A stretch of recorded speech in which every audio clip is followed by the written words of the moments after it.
নমস্কার বন্ধুরা, আশা করি আপনারা সবাই খুব ভালো আছেন। আজকে চলে এসেছি রথযাত্রা স্পেশাল একটা ব্লগ নিয়ে। প্রথমে এখানে আমি ভোগের জন্য তৈরি করে নিচ্ছি আলু ফুলকপির তরকারি। তারপরে এখানে বানিয়ে নিচ্ছি খিচুড়ি।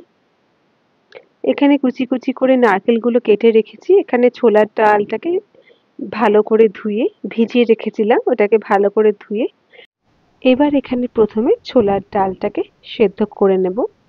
আরেকদিকে আমি এখানে খিচুড়িতে ফোড়ন দেওয়ার জন্য সর্ষের তেলের মধ্যে শুকনো লঙ্কা, নারকেল সমস্ত দিয়ে ভালো করে ভেজে নিচ্ছি খিচুড়িতে ফোড়ন দেওয়ার জন্য।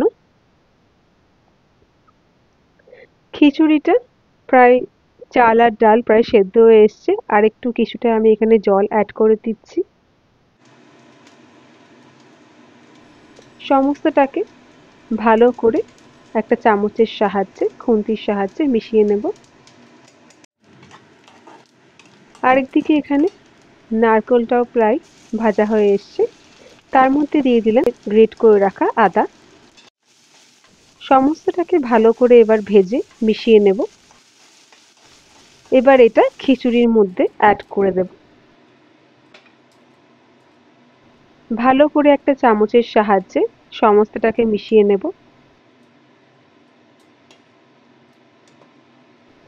আমার খিচুড়ি প্রায় তৈরি হয়ে গেছে।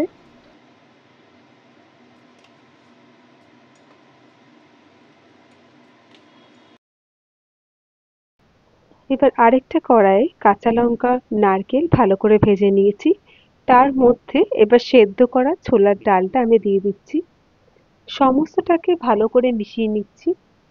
আপনারা যদি পুরো ডিটেলস ছোলার ডাল রেসিপি দেখতে চান, তার লিঙ্কটা আমি তলায় ডেসক্রিপশনে দিয়ে দেব। এবার আমি একটু উপর থেকে ঘি দিয়ে দিলাম, দিয়ে সমস্তটাকে ভালো করে মিশিয়ে দিলাম। এবার এখানে আমি মালপোয়ার ব্যাটারটা তৈরি করে নিয়েছি। মালপোয়ার পুরো রেসিপি লিঙ্ক আমি ডেসক্রিপশনে দিয়ে দেবো, আপনারা ওখান থেকে দেখে নেবেন। এবার একটা কড়াই তেল গরম করে এক হাতা করে মালপোয়ার ব্যাটারটা দিয়ে দিলাম।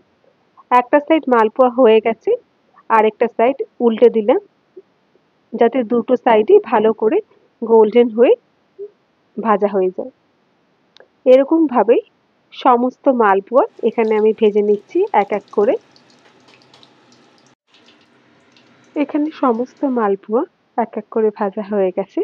এবার আমি ৩ রকমের ভাজা বানাবো। প্রথমে এখানে বানাবো কাঁকরোল ভাজা। কাঁকরোলগুলোকে ভালো করে কেটে গোল গোল করে নুন আর হলুদ দিয়ে মেখে সর্ষের তেলে এক এক করে সবকটা দিয়ে ভেজে নিচ্ছি।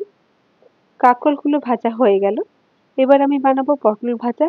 পটলগুলোকেও ছুলে কেটে নিয়েছি, নুন হলুদ দিয়ে ভালো করে মেখে নিচ্ছি। এবার ওই একই কড়াইতে সর্ষের তেল গরম করা আছে, এবার আমি অল্প অল্প করে পটলগুলোকে দিয়ে ভেজে নেব। একটা পিঠ হয়ে গেলে উল্টে আরেকটা পিঠ ভেজে নেব। দুই পিঠই ভালো করে ভেজে নিতে হবে। দেখুন আমার পটল ভাজা তৈরি হয়ে গেছে। এবার হচ্ছে আলু ভাজা। আলুগুলোকে গোল গোল করে কেটে নুন আর হলুদ দিয়ে ভালো করে মেখে সর্ষের তেলে দু পিঠ ভালো করে ভেজে নিয়েছি। এবার আমি বানাবো এখানে লুচি বা পুরি। আমি এখানে আটা ময়দা মিশিয়ে বানাই বা আটা দিয়েই বানাই, আপনাদের যেরকম ইচ্ছা আপনারা বানাতে পারেন। আমার এখানে লুচিগুলোকে বেলে ভেজে তুলে নিচ্ছি।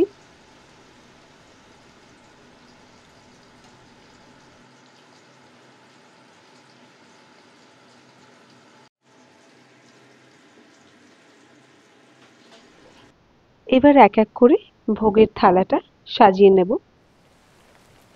প্রথমে এখানে বাটিতে ছোলার ডাল নিয়ে নিয়েছি, তারপর দিয়ে দিলাম লুচি, তারপর নিয়ে নিচ্ছি আলু ফুলকপির তরকারি,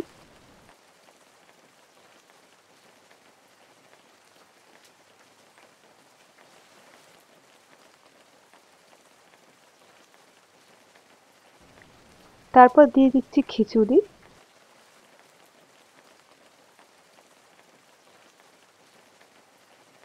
এবার দিয়ে দিচ্ছি মালপোয়া, আর তারপর দিয়ে দিচ্ছি ৩ রকমের ভাজা, আলু ভাজা, কাঁকরোল ভাজা আর পটল ভাজা। সমস্তটা সাজিয়ে নিলাম। এবার এটা প্রভুকে নিবেদন করা হবে। আশা করি আজকের এই ব্লগটা আপনাদের সবার খুব ভালো লেগেছে। যদি ভিডিওটা ভালো লেগে থাকে তাহলে অবশ্যই লাইক করবেন, সাবস্ক্রাইব করবেন। আর যে যে রেসিপি আপনারা দেখতে চান প্রতিটা রেসিপির লিংক আমি ডেসক্রিপশনে আপনাদের দিয়ে দেব। আপনারা ওখান থেকে দেখে নেবেন। সবাইকে জানাই রথযাত্রার অনেক শুভেচ্ছা। সবাই খুব ভালো থাকবেন, সুস্থ থাকবেন। জয় জগন্নাথ।